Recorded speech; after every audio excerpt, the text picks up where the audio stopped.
We're on a mission from God. Wendy? So I got that going for me. Darling? Looks like I picked the wrong week to quit sniffing glue.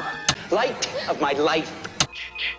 We enjoy your films. I am a human being.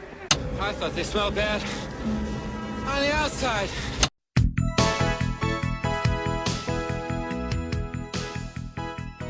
Welcome to Vintage Video, where we're rewatching the 80s so you don't have to. We'll be reviewing every major film release of the 1980s in real time. I'm Patrick O'Reilly. I'm Jesse Bayless. And I'm Richard Wells. And today marks the 40th anniversary of the release of Serial on March 28, 1980. It was written by Rich Eustis and Michael Elias, based on a novel by Cyra McFadden, or Kyra McFadden, directed by Bill Persky, and released by Paramount Pictures. I'm sure you've heard people talk about the Serial podcast. This is it. This is the one that people have been talking about. And don't lie. I hope it's Don't as lie good to our as everyone listeners. told you it was, because this is it. They're going to lose It's faith not to in be us. confused with the Serial with a C podcast. Yeah, this is this movie made me very angry. Yeah. I was very angry watching this movie. I'm really surprised at how angry you were, because you watched it before I did, and you were like, Jess is not going to make it through this movie. And I was kind of okay with it. I think you hyped it down enough. Okay, good. Not enough. Not enough. Never enough. Making of notes, Christopher Lee indicated in his autobiography that this film was very special to him as he was cast against type and using an American accent for the first time. So the film opens with some wide shots of Marin County, and we move to the it's like a doorway off the bedroom of this married couple waking up in the morning. And we have Martin Mull and his wife here. And Harvey is Martin Mull's character, and immediately he, without waking her up, tries to have sex with his wife Kate. And she's not into it. Yeah. She wakes up during the attempt and tells him, "We have to talk about this relationship." And then he mugs for the camera and says, Goodbye, hard-on. "Wah, wah," and wanders out of the room.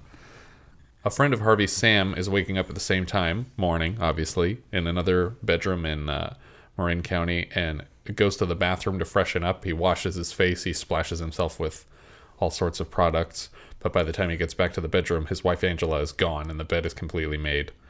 We move to another house where Martha and her fiancé Bill are acting out pages from the Kama Sutra. Back in Harvey's home, their daughter Joni is asking for the van. They're having breakfast on this patio area, and she's like, "Oh, I want to borrow the van because my boyfriend doesn't want to get sand in his Porsche." And she calls him Harvey. Right. I guess we should preempt this movie where this movie is making fun of every possible stereotype of being in San Francisco. Right. It's so like the daughter calls her father by his first name. Yeah. It's all about like new age and freedom and rights, and In this particular scene, Harvey is very angry about eating granola. yeah. Yeah, because that's a thing, making fun of having to eat granola and eat healthy and stuff like that. I should mention, probably should have mentioned up front that Cyra McFadden, who wrote the material that the script was based on, originally it was a column that was being published in like the greater San Francisco area that was later adapted into a novel that was then adapted into this screenplay. But it was supposed to be like a bunch of vignettes on like satires about San Francisco families and like the yuppie lifestyle. Yeah, I'm just surprised that it made it through all those iterations, because I wouldn't have bothered to read that article. I wouldn't have read that novel, and I wouldn't bother to watch it as a movie. I think the people who laugh the hardest at jokes about yuppies are yuppies in the first place. And so that's why the articles were very popular, and there was such an audience for it there in San Francisco that they were like, everyone must love this. And that's why you haven't heard of it, listener, until we brought it up. But yeah, so we're back on that patio where they're just finishing up their breakfast. Harvey hates granola. He tries to feed it to the dog, and hilarious joke, the dog doesn't want it either. And giving her all this guff about not being able to borrow the car. He, in fact, does not even use it Right. as he rides his bike to work. Yeah. I just think that it's funny that they have all these sort of standalone, little tidbits about, like just the fact that he rides his bike to work should make you like really angry. And the fact that his wife tries to make him eat granola should make you really angry. And like, there's nothing, outward obviously bad about any of these things. It's not like, oh, you ride your bike to work and he got, hit by a car or anything like that. Yeah, the movie wants you to know they're bad. The movie just wants you to think that these are bad without any, prompting whatsoever. Yeah. You should be driving a big American car. What kind of an idiot rides a bike? Okay, Schwinn fucking Armstrong.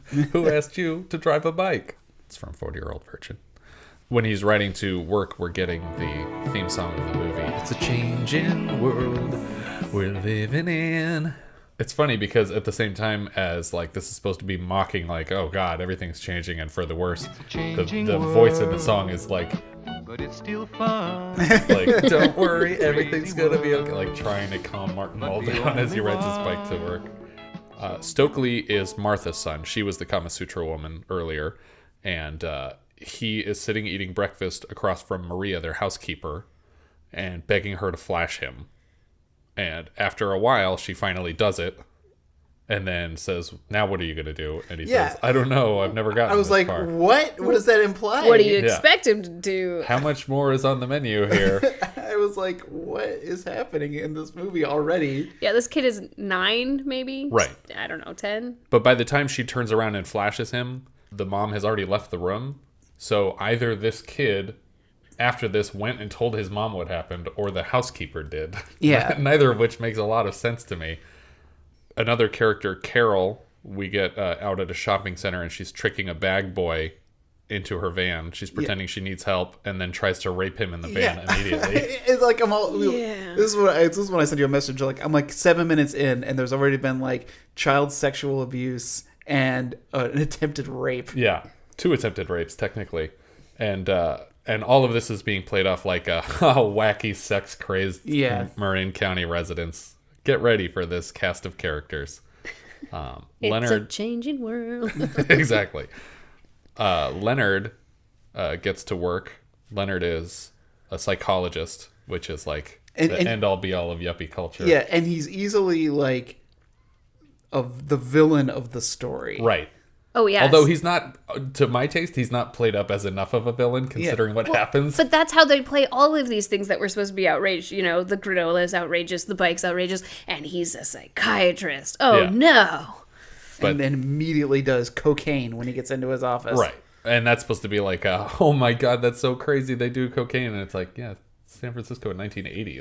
It's a little pick-me-up to start your day. The housekeeper was doing cocaine. But yeah, he gets into work.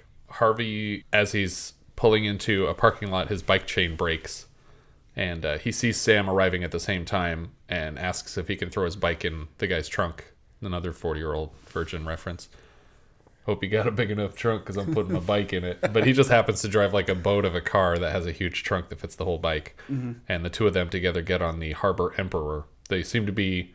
They don't work at the same place, but they're friends because they ride the ferry together. Yeah. They're, it's, I guess they're just always used to getting there at the same time. Right. And this is, the Harbor Emperor is, I think right now it's the boat that goes back and forth to Alcatraz Island.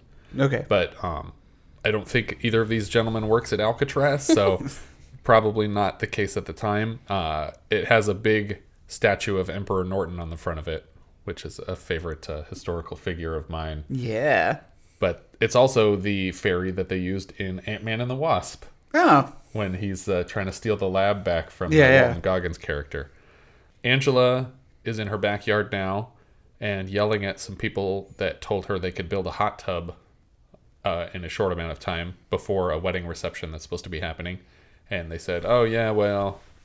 the schedule changed, so unless you have more money, it's not going to be ready in time. They're just chilling out in the hot tub, smoking pot. Yeah, smoking a joint and not trying to hide it at all, offering it to her as she's lecturing them. It's San Francisco. It's just nutty. Yeah. But they also know that all these people have so much money that they don't know what to do with, that they're like, I'll just throw another number at her and she'll pay it to us now. So. He extorts $200 from her. Yeah. Back on the ferry, Sam and Harvey are complaining about their sexless marriages. At the end of the boat, 2 completely separate characters, Bill and Fred Peale. Bill was who we saw earlier doing the Kama Sutra stuff with Martha, are discussing his new fiance. That's the person who's getting married that we're going to be at a reception for later. And he mentions his fiance's name, and Fred doesn't recognize the name, and he says, oh, she used to be this name, and she used to be this name, and finally he goes back far enough that he gets to that guy's name, and he's like, oh yeah, that was my ex-wife, and he's like, oh, that's right, you were her first husband. He's like, I think I was her second. So it turns out that Bill is going to be the sixth husband for Martha, which is another, like, you know, typical yuppie situation where they're all free love, and it's yuppies sounds like hippies on purpose. And she's been married a bunch of times and just kind of floats around. That's like the definition of a yuppie, though, right? It's just a hippie that's grown up and now makes a lot of money, right? Right. It's a hippie that has a job. Yeah, they essentially realize that the hippie lifestyle doesn't pay the bills, and while they try to maintain some ideals, they realize that they have to have a normal 9-to-5 life and try to make that work. And that juxtaposition was supposed to be funny enough to power make this a whole entire movie. film. It doesn't really work. Martha has an appointment with Leonard, the psychologist, and she tells him right away what happened this morning with Stokely and the maid, and she says that I had to fire her because, she flashed my son at the breakfast table, and then he uses a bunch of psych mumbo jumbo. You are reaffirming her selfhood without denying your own power perimeters. Exactly. Good girl. Now, as far as Stokely's concerned, it's just a question of putting him in touch with his childhood. Then he says, and you're also protecting his youth, and talks to the kid, and Stokely on the couch is just like, I'm only 10 years old, you dork. And then I think the joke here is supposed to be that he's losing his temper on the kid because he grabs his arm and like yanks him into the room to begin their session. But yeah, that's how funny that scene was. A lot of these scenes don't end. Like, the scene, it cuts away to something else. Yeah. But there's no closure to the scene. It just stops. Because they want you to be distracted by what's happening next and not care that much about what just happened. Well, I think that the problem is that most of these scenes don't have a point in the first place. So there's no closure to a scene that didn't need to be there because this movie isn't about anything. Like, literally the whole point of that scene was to hear a psychologist say a bunch of, like, meaningless psychological phrases to describe a standard interaction between two adults. All of these scenes are just supposed to be funny for the sake of that they're, oh, this is so kooky and wacky. It's funny. Harvey is hiring a secretary. A woman comes in who is not qualified for the position. Well, she's qualified. She's wearing a low-cut shirt. Right, and she keeps leaning over his desk to show what she has to offer. Martha hires a new maid. She just kind of picks this woman up at a bus stop. She doesn't even know which person is there for her, but she just picks up a random woman who she told to meet her at the bus stop, and she gets in the car, and right away Martha's like critical of her appearance. She's like, oh, well, I don't approve of the uniform. And she's like, oh, well, it's a pretty standard housekeeping uniform. And she's like, yeah, but I don't like uniforms in general. I like for things to be casual. And she's like, oh, so you want me to look like I'm just your friend that's cleaning your house for no reason? She's like, okay, see, you get it. Not just that, but her black friend. Right, exactly. That's true. That is important to the point that's being made here. They get back to her house where they're having a consciousness group, which is just code for wine lunch. Yeah. And there was like, did you notice like the weird split diopter shots that they were doing in this? No, I didn't. I was like, whoa. It was very clear because you can see the dividing line between the where it goes out of focus in between the two frames. That doesn't seem necessary for this scene. It does not seem necessary. Because they're all so close together. They're so close together. They could all be in focus. But they did this really crazy split diopter shot. And I was like, that's okay. All right. I mean, there it is. It's like, was your lens broken? And you couldn't get everyone in focus? So you just shot it twice and then cut them together? That is weird. Now the new maid comes in and they're trying to act like, oh, this is we're just friends. We're just friends. And when she starts to bring up where she needs to know where cleaning supplies is, she goes, no, just come and join us. And then they start asking her questions about being black. They were very condescending to her, yeah. And this is but the first thing they're asking about is because they're trying to condescend to her, like, oh, she doesn't know our culture. She doesn't know that we're very open about like our sex lives and that. We care more about ourselves and getting what we want out of a relationship. And it turns out that this woman is getting everything she needs out of her relationship. Yeah. And following their lead, basically dumps on them like, oh yeah, no, we have sex whenever we want to, and I had 7 orgasms last night. And the whole room is like, oh, what? Like, you're better at this than we are. Can you tell us if the rumor is true that black men are larger? And she says, I don't know, I've only ever slept with Wong, because they just assumed that her husband was a black guy. But I am assuming, based on his last name and his appearance later in the film, that Wong is an Asian gentleman. And is that his first name or his last name? She just calls him Wong. Maybe it's a one-name deal. But we cut to the hippie wedding from there, which Wong is already at. She's already invited her. Rachel is the new housekeeper, and Wong. Martha and Bill have their hippie wedding, which is being officiated by Spike, played by one of the Smothers brothers. Yeah, that was another weird. Like, I was like, he's fun though in this. I thought he was less annoying than a lot of the people, but they basically are invited to read their own vows. And the guy says his vows, and then when he turns to Martha to say her vows, or she goes first. Yeah. And she says, Eunice, and you hear someone in the audience go, Eunice? And then she says, Meanus, and then the person goes, oh. Which made me laugh. Eunice, Meanus, Usness, Weenus.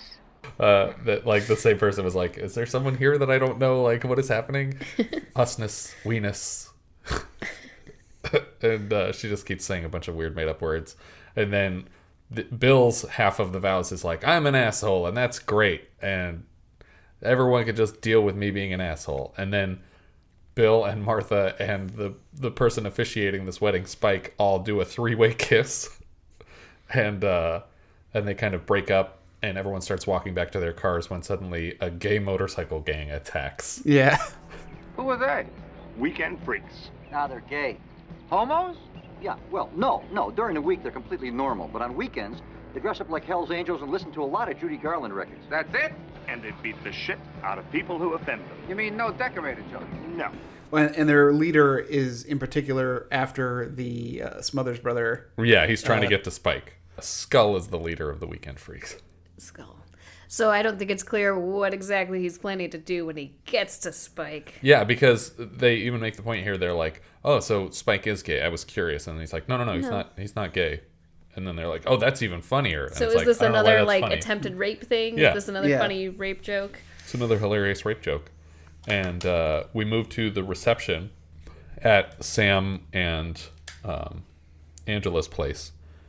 And there's a bunch of people sitting out on the patio behind the house. Joni's talking to her boyfriend, Spencer, who's been flirting with the other adult women at this party, when Jim enters. And I guess he's like a friend of theirs, but he recently joined the Church of the Oriental Harmony. And he's trying to tell them about this cult that he got roped into. But they don't seem interested at this point. But he says, oh, come on down and talk to me anytime. Angela tells Sam to get in the hot tub because nobody's using it, and she spent all this money on it. And he doesn't have any interest in using the hot tub in the middle of a party where no one is using it until Carol gets into it. And then he's like, okay, fine, I'll get in the hot tub. And she's like, no, I need you to help me with the hors d'oeuvres. But she doesn't just get into it. She strips down like to her underwear and just jumps on in. Yeah. And then Sam just makes it sound like, oh, okay, you finally broke me, I'll get in. Like he's still doing it reluctantly. That's basically it for this reception scene. We move back to Harvey and Kate getting back to the house at night. And we hear Harvey say, 8:30, I wonder if Bill and Martha are still married. And Kate says, do you care? And he says, no, I just wonder. They realize that there's a lot of cars in their yard and there's a lot of people in their house. And it turns out that their daughter, in addition to being at the wedding reception that they just left, is also hosting a party in their home. Yeah, that was weird. And Spencer's there too somehow very quickly. It's like she didn't care that they were going to be at the party. Like, it wasn't like she was trying to hide it or anything. She probably left around the same time they did from the reception to this party. Right. But Harvey kicks everybody out. And Kate is kind of on Joni's side of this conversation, even though Joni didn't say she wanted to have a party. It wasn't like he said don't have a party. I don't think that's true. I think you're being unfair with that. I think that her mom was just trying to be like, hey, let's not freak out on her. Let's like have a conversation. And the dad's just like, nope, unacceptable. And so it wasn't that she was on her side of it. She was just like, okay, let's just chill out. Let's not freak out about this. Yeah, but she didn't ask to have a party, a house party. I think that's fair that you kick everybody out if someone has a house party in your home without asking about it. Like, that wasn't the conversation over breakfast, which it should have been. Instead of saying, can I use a van? It should have been like, can I have a house party? And then he said no. And that would have validated this scene. Because it's like, she just did it anyway, and it made sense. But here, it's like, we don't know if she even asked to have this party. And the mom says, well, you can't just kick everybody out. You're going to ruin her social standing because all of her friends got thrown out of her house party. And she goes into another string of, like, psychologist terms for her social standing, basically, over and over again. You know what you've just done to her peer group dynamic? Her what? Her socialization, her individuation, not to mention the father-daughter interface. But it definitely felt like she was mad at Harvey for being upset that there were kids in the house. Oh, she was definitely mad. I don't know if she was mad at him for that. I think it was more like, hey, let's not freak out. Like, we can take care of this in a civilized way. Sure. But by chewing Joni out in front of her friends, he ruined her peer group dynamic. And then the comment that she says here, she ends with her father-daughter interface. Yeah. Which leads to the hardest missed joke of the entire movie, when in response to that he says, What are you talking about? What is interface? A new word for oral sex? because the joke is supposed to be that interface sounds like in her face. Mm-hmm. But you're talking about father-daughter interface. Yeah. So the joke is just, it already wasn't funny, and then it just turns super sour. Yeah. And then he moves out. Yeah. Joni leaves and Harvey leaves. So basically Kate has the house to herself. But yeah, Kate throws him out, and in therapy, Leonard is sitting with Kate and just repeats everything she says. He doesn't respect me. You're right, he doesn't respect you. I can't deal with all this right now. You can't deal with all this right now. And then she says, oh, and on top of all of our money problems, and he says, money problems? What are you talking about, money problems? Because that's the only thing that he cares about is their money. Mm-hmm. Joni goes and checks out the cult. Right.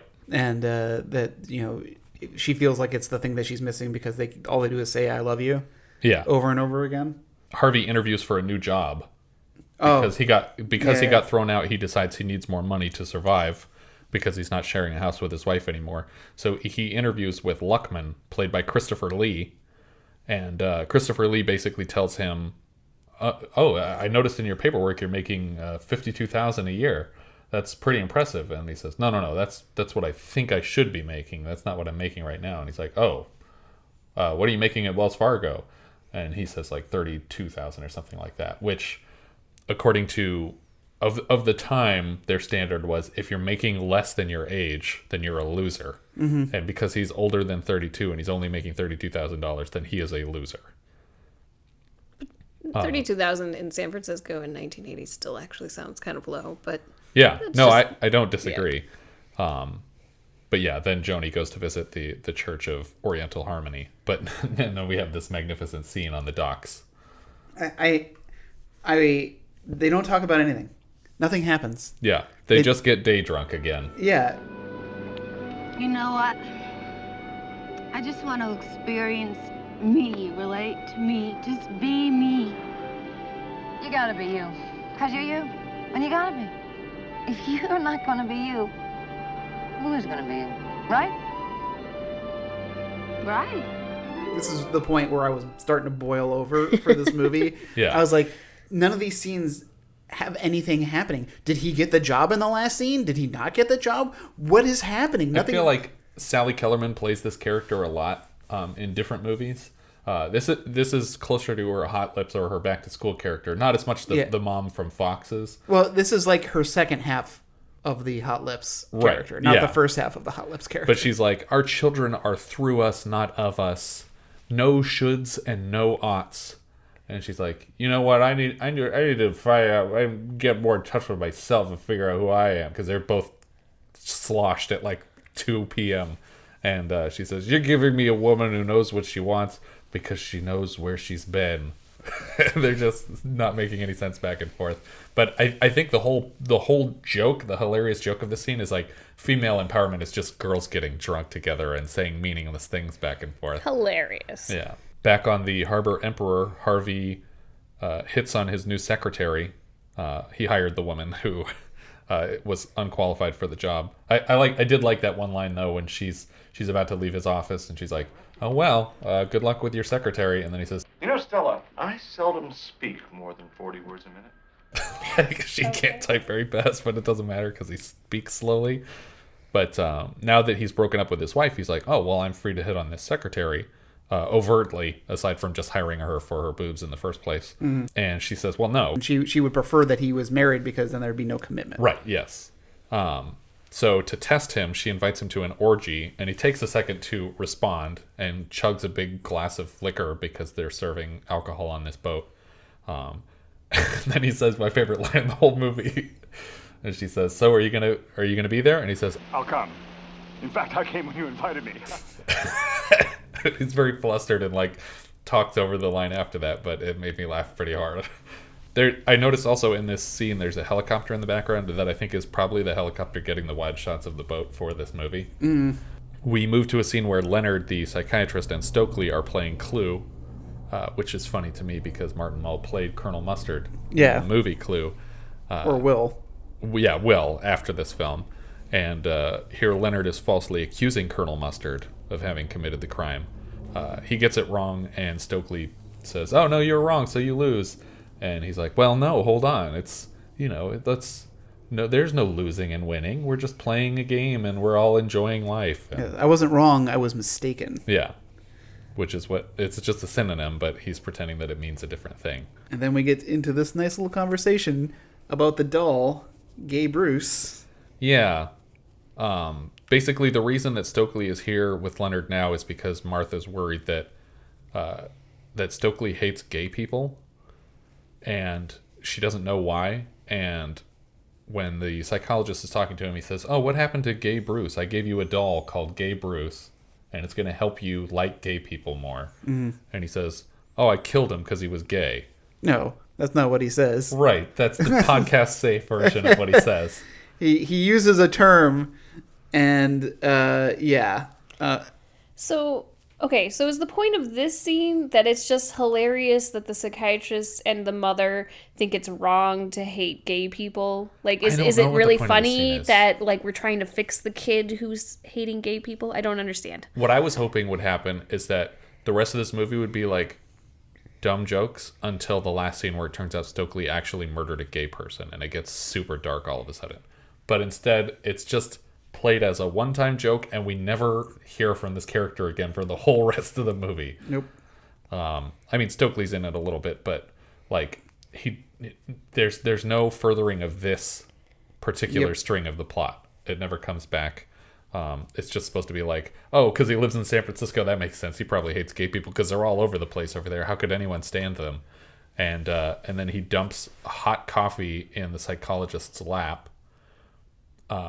And it's like still steaming. Yeah, so I don't but know he how doesn't they got react that to effect. it. Yeah. It's probably the cocaine. Oh, yeah, there you go. He's high on the cocaine, so he doesn't feel anything. It's funny, too, because Gay Bruce was the name of the doll, which Bruce was, at the time, a very stereotypical gay name. Like, so stereotypical that Bruce Banner couldn't be called Bruce Banner on the show because they were like, that's too gay. Let's change his name. So that's why the character's named David Banner on the TV show. Oh. And it's funny to listen to interviews with Stan Lee because he's like, what are you talking about? Bruce is a totally masculine name. What about Bruce Jenner? Look at that guy. Like, literally, he calls out Bruce Jenner as an example of a very masculine Bruce. Oh. But yeah, so that's why this character's name was Bruce, probably. Harvey is at a grocery store where he's being lectured by a cashier for buying things that are killing him. And the whole time she's giving him this lecture, you see the manager over her shoulder like, she's doing it again. And I did like the line here. She says, are you going to put this in your one and only body? And he says, I have a spare. Like, no. I'm not putting this in my only body. I feel like Martin Mull has a lot of really great lines. Right. But this will get into it later when I messaged you, I'm totally wrong. This movie is a horror film. Yeah. Where you come to realize that he is, I guess, the protagonist, but he's also the only one who realizes that something's wrong with the world. Yeah. but no one else has a problem with it, and no one else wants to change it. Yeah, all of his punchlines are like fourth wall breaking, just like, what a dumb question she just asked me. Did you hear that? Yeah. I'm going to throw this in her face, even though she's clearly not listening to what I'm saying. Mm-hmm. And she doesn't react to anything he says. But yeah, after a few more instances of her picking out different things that he bought and telling him that they're going to kill him, the manager comes over and fires her on the spot. Well, and nothing's more attractive to a man than a woman telling him why he shouldn't be eating terrible foods. Right. So naturally, he follows her out into the parking lot with just an onion. The only thing that she said wasn't terrible from what he was buying. But it wasn't organic. Right. He's basically hitting on her and says, maybe I could take you out for coffee or something like that. And she says, or we could just go back to your house and have sex. Well, because she wouldn't possibly drink coffee. Mm-hmm. Right. It's terrible for you. Kate takes Elton John, which is the name of their dog, to a dog groomer named Paco, who's an artist from Argentina, but he can't get into galleries in America because galleries are controlled by the mafia, which is kind of true. It's played as a joke here, like he's giving an excuse for why he can't get into galleries, but galleries are largely mafia affiliated in America. I was going to say the Louvre, the famous mafia, the Louvre. That's the thing, though. Like, all those paintings are super expensive because it's people laundering money through paintings. They're not actually worth that much money. I don't know if you knew that. They're only worth the paint, the cost of the paint. How much was paint back in the day? Take that, famous oil painters listening to my 80s podcast. But over the course of their conversation, Kate and Paco somehow agree to meet for wine at 5 o'clock. She does throw in his face at one point, oh, but I'm married. And he says, yeah, I asked you if you wanted to have wine at 5 o'clock. And when he doesn't react, like, oh, I'm so sorry, never mind. She says, oh, great, then, yeah. If you don't care that I'm married, then we'll have wine at 5 o'clock. And then we get the best line of the entire movie. When Paco turns around. He turns around because the dogs are all barking like crazy, and he says, Shut up, you sons of bitches. at the dogs. And I think that's the best line of the movie. It's definitely the I came when you asked me, but that's a very close second. Back on the ferry, Harv is bragging to Sam about how much cashier sex he's getting, that they're having sex 3 or 4 times a day. Sam has heard through the grapevine that Joni joined that cult. We forgot to touch on that scene, but after she leaves the house angry at both of them, she knocks on the door of the cult of, or the Church of Oriental Harmony, right, to talk to Jim, her friend there, and they bring her in and tell her they love her over and over again. But now Sam says, oh, Joni is in that cult now, and so he decides that he needs to try to break her out of it already. Yeah, so he goes to get Kate. Right. Yeah, the two of them, they decide a united front is more likely to convince her to come home. So he goes and he gets Kate, and he says, she went to that church, so let's go get her out. They knock on the door, and the guy that answers is Mark L. Taylor, the character actor. He's from Honey, I Shrunk the Kids and Inner Space. And basically they don't want to let the parents in, but they eventually do, and they sit down with Kate they sit down with Joni, and she says, oh, yeah, I'm not going to go with you guys, and everyone here loves me, and you guys are constantly yelling at each other, and you don't respect me, and you don't listen to me. And they're basically thrown out of this place, and they have to leave Kate behind. They can't bring her with them. When they get home, there's like a weirdly serious scene between the husband and wife in the parking lot, or in a driveway, where they basically say, he turns to her and he says, she's a smart girl. You know, she's gonna find her way out of this. Besides, she hates purple. But it's funny because the wife says, like, oh, but we have a negative family dynamic and anger and distrust and miscommunication. And he says, yeah, and I'm not going to give that up without a fight. And this is like the one real moment that we get between these two characters, and that goes right back into being a ridiculous satire for the whole rest of the thing. Because all of a sudden they're at a party. Yeah. I was like, what? Yeah, I was like, is this the orgy that he was invited to? How did we transition to this party? Yeah, so, well, but before that, we do have a quick scene of Harvey at the office, and he goes to the secretary and says, hey, so about that orgy, I'm going to have to take a rain check. Well, it's the day of the orgy. Yeah, I like the fact that because you're looking at the desk calendar and it's just got orgy written in big black Sharpie on the day. Yeah, the O of orgy is circling the 15th, which was the day of the orgy. But I don't know why they waited until the day of the orgy. Like, it seems pointless from the screenwriting standpoint. But he breaks it off, and she's like, "Oh well, I knew you were going to do this." And then they cut to a party, and that's why I thought, like, this was one of those, like, you're never going to get me to do it. You're never going to get me to do it. Yeah. And they cut to him doing it. But this is just a separate party that's happening. It's not the orgy. Angela is dancing like Elaine from Seinfeld, just completely wacky. But everyone's just like, oh, she looks like she's doing great. Even though Sam is now dating the cashier. And he's growing like a crazy beard. Yeah, he grew a beard. When he's not wearing a suit. And every other scene he's wearing a suit. And this one he's just wearing like a t-shirt and jeans. Yeah. But we're just getting a feel for all of these people having separated and like what their lives have turned into very quickly. Kate goes to get a haircut. And we get a quick shot of Elton John completely shorn clean, which was a joke that I predicted like 10 scenes earlier that, oh, she's going to keep going back to Paco so much that the dog's not going to have any fur left. Carol is with her, and they're joking about their gay hairdresser here. Yeah. And he is very, like, excitable, and he leans forward to give her a kiss to greet her. And she says, I wish he wouldn't kiss me on the lips. And then Carol says, yeah, you never know where they've been. Mm-hmm. Which is just more like disgusting homophobia that takes place over the course of this entire movie. And it turns out that as Kate is explaining to Carol more about her new boyfriend, I guess, Paco. The dog groomer. It turns out that the hairdresser is Paco's lover. And he starts going crazy and chops all of her hair off as soon as he realizes that they're talking about his boyfriend. But we never get a clear answer to if Kate actually consummated the relationship. She says she didn't here. Yeah. She says, no, we've never had sex. We just hang out and talk. And everyone just assumed that that's what happened. So it's like, is he actually gay? And he wasn't even hitting on her? I don't know. I don't know. Well, because the hairdresser said, like, he never said he was bisexual or something like that. And so I don't... it's like, I don't know if he is or not. Yeah, it's unclear if she's trying to cover it up and say, oh, we never did that. Please stop chopping my hair off. Or if they actually never did and everybody just assumed and she went along with it just to be like everybody else who's had these crazy relationships with younger, attractive men. Yeah. Marlene calls Harv at his office to tell him that Sam got fired and that Kate is dating Paco, which makes it seem like it's still a relationship. Yeah. Even though it should have ended when she found out that he was involved with someone and got all of her hair chopped off.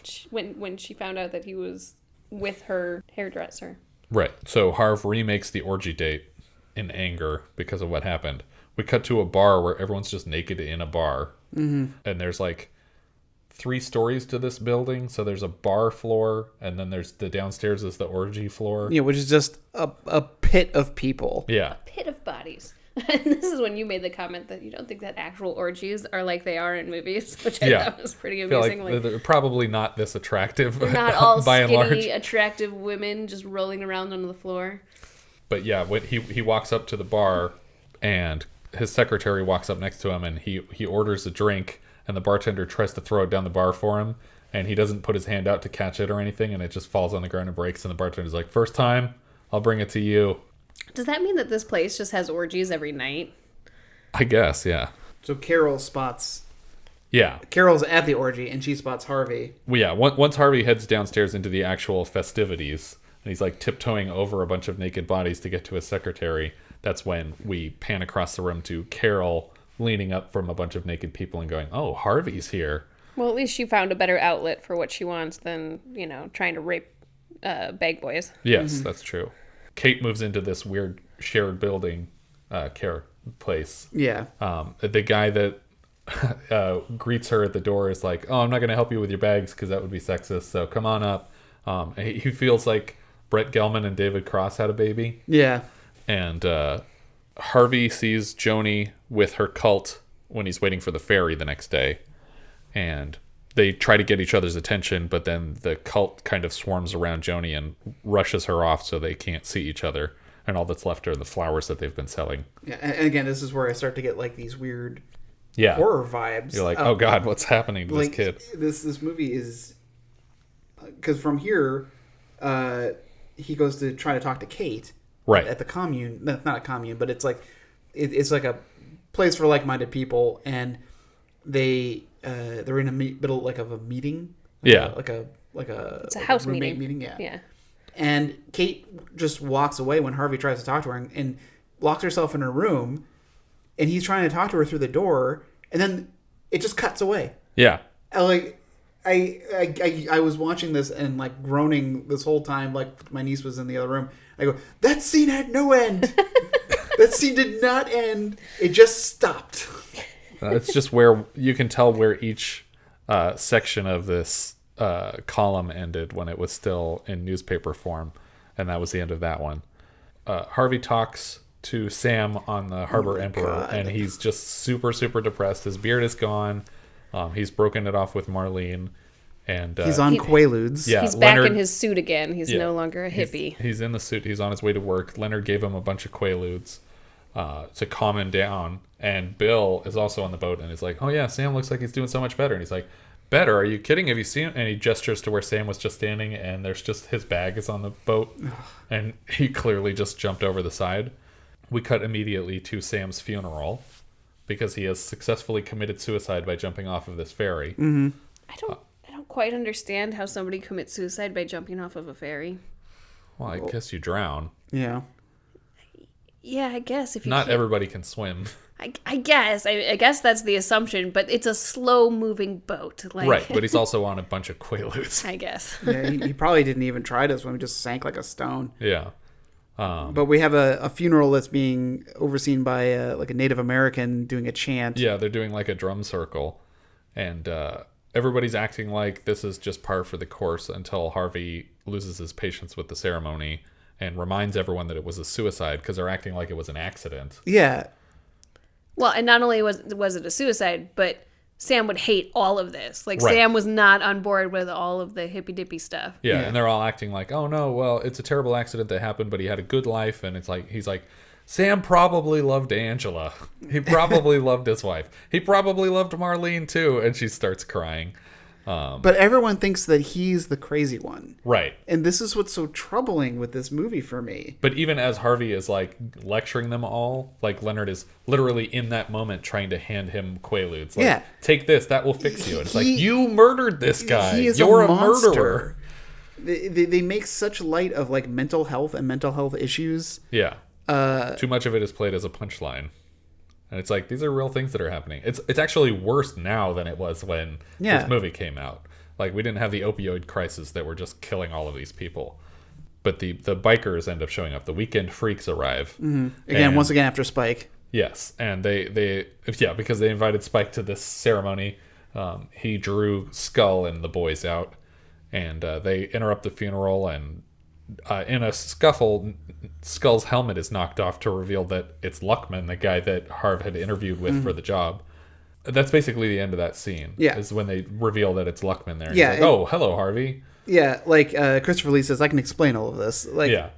And then Harvey's waking up in bed because Leonard gave him some pills to knock him out. Well, I think he injected him with something. Or maybe that was I think it. that he put a sedative in there. Yeah. But Stokely is in the room with him and is asking him questions about what happened and how he's doing, if he's feeling better.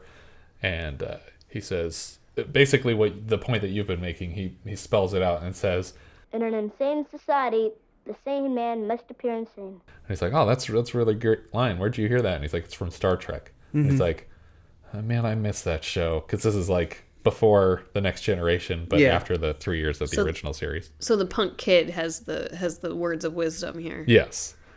Probably because he is constantly seeing a psychiatrist, and that's so good for him. It's great that he's probably on Quaaludes too. It's not at all a crime. We get a scene of Joni wanting to leave the cult. Yes. But they lock her in a room. They won't let her out. Yeah, but they try to make it sound passive. They're like, why don't you wait in here and we'll come and lock you out when you've changed your mind. Or when you've come to your senses or whatever. Harvey goes to Luckman's office and basically holds him hostage for that job he wanted. It's not clear why he needs this job, really. I really need this job. No? All right. No takers? Nope. But I do like... You don't care to explain it? No, it's fine. I like it. I like it better. It's from a chorus line. Oh. You uncultured swines. Which chorus line? But again, Harvey is blackmailing him, but he's calling us like, oh, well, what would happen if everyone found out you were gay? You know, and you were in an F-word bicycle gang. Yeah. And I do like the line that he says, like, here, I was so embarrassed coming to you asking for a job, and you go right off on bikes with all your pansy friends and attack people. And he's like, our men are not pansies. We have terrorized entire communities. We are tough dudes, Holroyd. Which is just a great line read for Christopher Lee. But he basically says, I'm going to tell everyone what's going on unless you give me this job. And he says, also, you're going to help me out this weekend because I need a favor. Martha tells Kate that they should have a party for reuniting because apparently Harvey and Kate have made nice and are back together as a couple. We don't see any of that happen, but apparently they're back together. And Harvey wants to get on board with all the new age. Yeah, he's really excited to do another like dumb hippie wedding. And I don't like that he's excited about it for a reason that we'll get to later. But the weekend freaks meet with Harvey at the YMCA because that's where they're going to meet, obviously. Yeah. And they all get on their bikes and ride, as Freddie would say. Freddie Mercury would say. Freddie Mercury, lead singer of Queen, would say. Get on your bikes and ride. Oh my gosh, stop.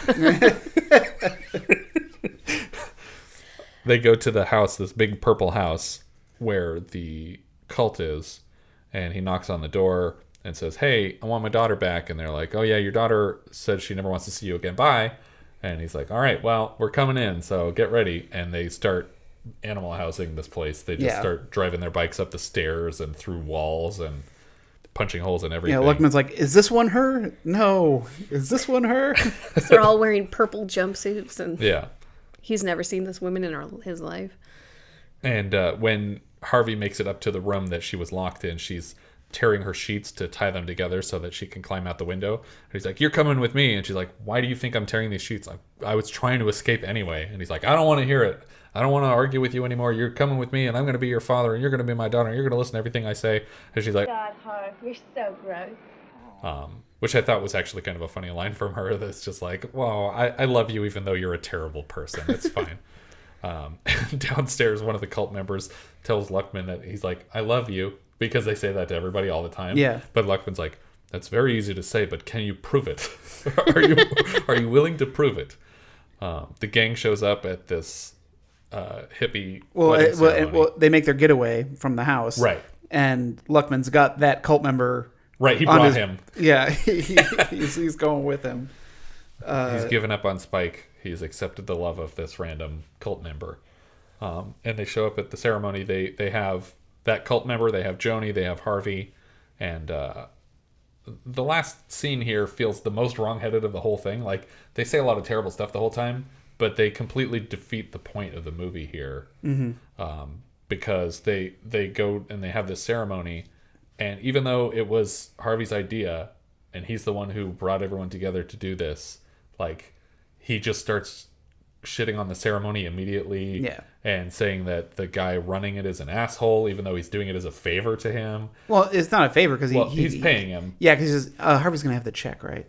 Right, but still, it's like I specifically asked you to come out here, and you could have said no, but you're coming out here to do the ceremony for us. Well, I think ultimately this is more of the big goodbye.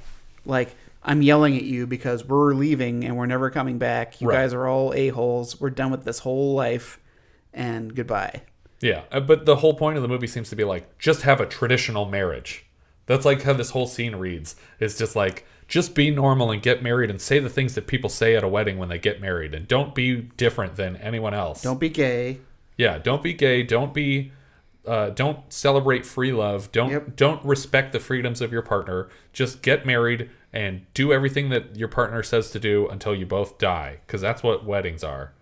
And it's really gross and terrible. And it feels like that's supposed to be like the conclusion of the movie. Like, here's the point we've been trying to make the whole time. And it's like, that's a terrible point. If that's the point you were making, the point you were making is that, like, don't respect people's freedoms. And, okay. And that's basically the end of the film. He says they're moving to Denver, and they try to start into the same stuff with Kate saying, isn't there an Institute for Humanistic Studies there? And he says, I hope not, because it's going to turn into like she finds some like hippy dippy stuff to do there, and he's angry about it. And that's the end of the movie. It's a changing world. So do we want to talk about our alternate titles for this movie? Because Serial is obviously a garbage title.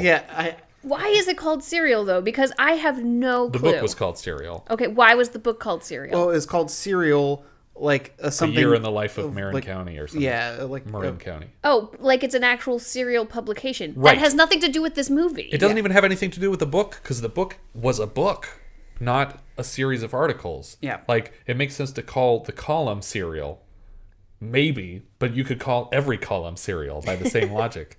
So the book should have just been called A Year in the Life of Marin County, and the movie should have been called Marin, or like, A Year in the Life of Marin County, or something like that. But Richard asked us to bring alternate titles for the movie. I mean, did you want to start us off? I mean, like my joke title was ADR the movie. That's a good one. Because I was like, I don't think Martin Mull is saying any of his lines in the scenes. Yeah. I think almost everybody is completely dubbed over for the whole movie. We should mention that in addition to not being super capably written, it was also not capably shot. Yeah.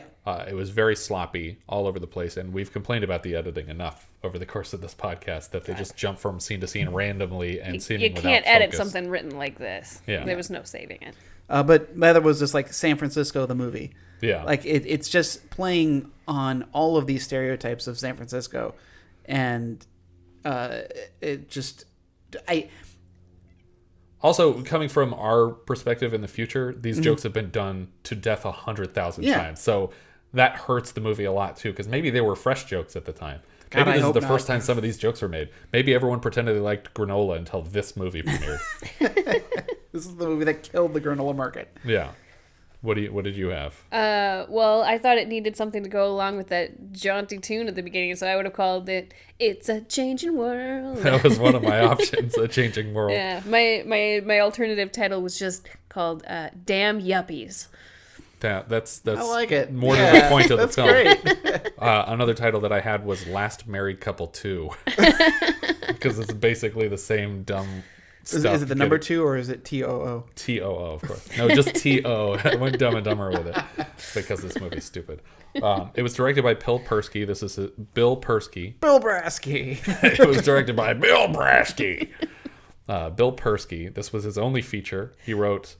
Big surprise. Yeah, he wrote for Dick Van Dyke and he directed a lot of television, but I'm not surprised he didn't. But yeah, see, like I was looking at his credits, so it's like, oh yeah, he wrote all this old-timey comedian stuff. Right. And I don't mean like old-timey, I guess. Like elderly, you're saying. Yeah, but it was a whole different era. The Mel Brooks, the Sid Caesar show. Right. And even Dick Van Dyke, like, that stuff wasn't... Like, it was really funny. It's even funny to rewatch now, but it only makes sense in that time period. Yeah. It doesn't make sense now. The writers of this film are Rich Eustis and Michael Elias. Rich Eustis is somehow an uncredited screenwriter of Back to School, which also has Sally Kellerman. I couldn't figure out why he was uncredited, if that meant that he just was a ghostwriter on it, like he just came and punched it up or what. It might also be a mistake because he co-created a show called Head of the Class, and there was an episode of that show called Back to School that he wrote. So I don't know if maybe someone was trying to add that to his IMDb and accidentally put the movie Back to School. But he also wrote an episode of Scrubs, apparently. Yeah, I was like, that's like so far later. Yeah, and Michael Elias co-wrote The Jerk with Carl Gottlieb, who we discussed earlier having written Jaws. Yeah, but also The Frisco Kid. Right, yeah. And Frisco Kid with Gene Wilder and Harrison Ford, which I actually haven't seen that movie. It's okay. Yeah. It's exactly what you think. Like, I feel like the fact that Gene Wilder and Harrison Ford made a movie together that I haven't seen is all the review I need. Yeah. Like, no one's mentioned it to me. It was like, you should check this one out. It's set up like a joke, like a cowboy and a rabbi. Right, yeah. Go. Yeah. That was their premise, but they were like, we're going to write a movie this weekend, guys. Here's the pitch.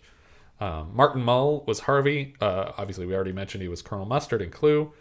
He's Leon Karp on Roseanne, which is a great role from him. Significantly less homophobic in that I believe he was gay on the show. Yeah, right? yeah. He's also Gene Parmesan on Arrested Development. another classic character.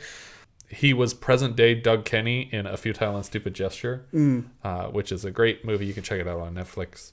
And his daughter Maggie Mull is also a very talented and funny screenwriter. She wrote for his TV show Dads.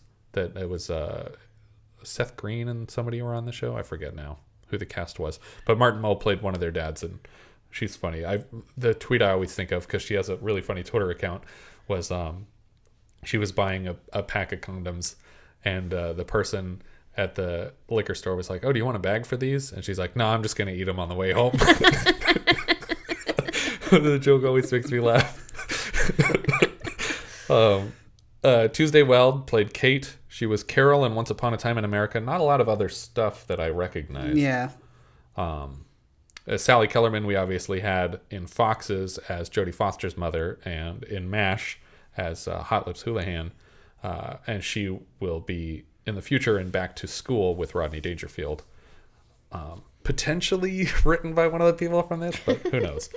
Peter Bonerz was Leonard. Great name. When you name your kid, well, no, when your last name is Bonerz. Yeah. And you're gotta name your child, you have to go with Peter. Or we could go with Richard, yeah. You know, so that he could be Dick Bonerz. Dick Bonerz. That'd be a great name. Unless like, we're totally, he actually prefers it's Bonaire. Yeah, his older brother is named Richard, so they couldn't use that because his parents are just sadists. He's actually a big-time TV director. He did a bunch of stuff, Murphy Brown, Bob Newhart, Friends, Home Improvement, like well into the 90s. And he looks so familiar to me, but when I was going through his acting credits, there's really not much there. Mm-hmm. He had the Dabney Coleman role on the 9 to 5 TV series. And he was also the producer of Taxi, not in real life, but in the movie Man on the Moon, which features scenes on the set of Taxi. He was also a tech advisor on the film because he talked to them about how sitcoms are shot and stuff like that for when they were shooting.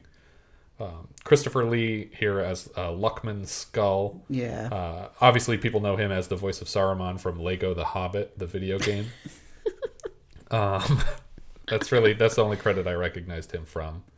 Apparently, he's done other stuff. Apparently. No, he has like 600 credits on IMDb. Yeah, or something he's like amazing. That. Probably more. People know him as Dracula in 100 Hammer films. Sender in The Stupids. Yes. That's honestly probably my favorite role of his.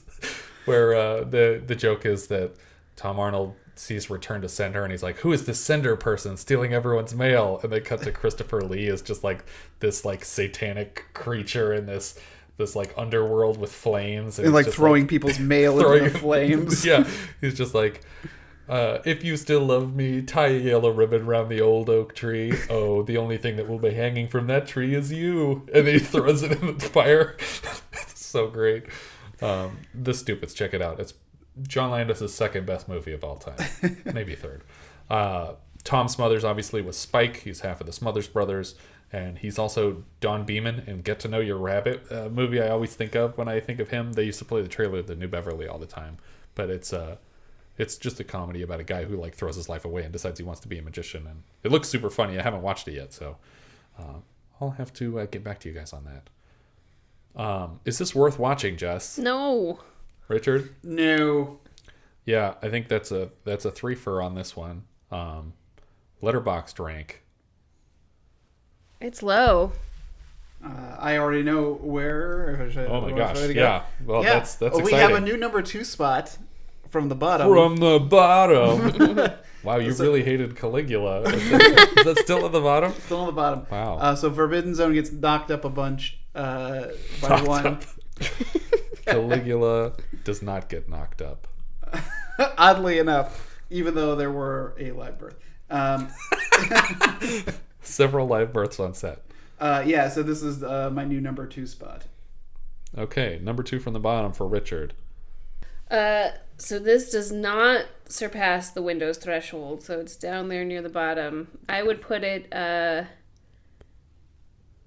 Oh, actually, I agree with Richard. This is second to the bottom on my list. It is between Caligula and A Small Circle of Friends. Well, it's going to be third from the bottom of my list, which is still below Caligula. For me, that's above Nothing Personal and Defiance. Those are the only two movies that I put below this. And it's right below Fatso. Because I actually enjoyed Fatso, the story. I didn't like the writing or the filmmaking. Fatso had a story. This movie has true. nothing. That's true. I think that's everything for Serial. If you guys have any thoughts you'd like to share with us, we are Vintage Video Pod on Twitter, Facebook, Instagram, and Letterboxd. Where, as I've said before, you can also find our full movie rankings for the year. We can also be found at vintagevideopodcast.com. Please consider rating the show on iTunes. It does help people find it. And if you leave us a review, we will thank you in an upcoming episode. If you're feeling especially generous, you can always support the show through patreon.com/vintagevideopodcast. Thank you so much for listening, and I hope you'll join us next time when we'll be discussing Tom Horne, which IMDb describes as an ex-Army scout is hired by ranchers to kill cattle rustlers, but he gets into trouble with the corrupt local officials when he kills a boy. I don't think that's not accurate at all. Because, well, we'll get into that next time. How do you like that? Now you have to stay tuned to find out why that's inaccurate. We leave you now with the trailer for Tom Horne. In 1903, one of the last great American heroes alive was Tom Horne. During this time, a special breed of men evolved. Tom, see that the rustling gets stopped. $200 for every rustler that goes somewhere else to ply his trade. Rugged individuals who lived by a special code of honor. I tell you what, Horne, I want to kill you. I'll just take it between us as who gets who first. There won't be no more cow stolen. Not from the Wood River Cattle Company, the Bar 3 Cattle Company, or the Haley Cattle Company. Consider that my last word on the matter. They became heroes. Man of the West, Indian tracker. They became legends. What was it like out in Indian Territory? Lonely as hell. And then they were gone. But when great heroes were no longer needed, Tom Horne would not go quietly.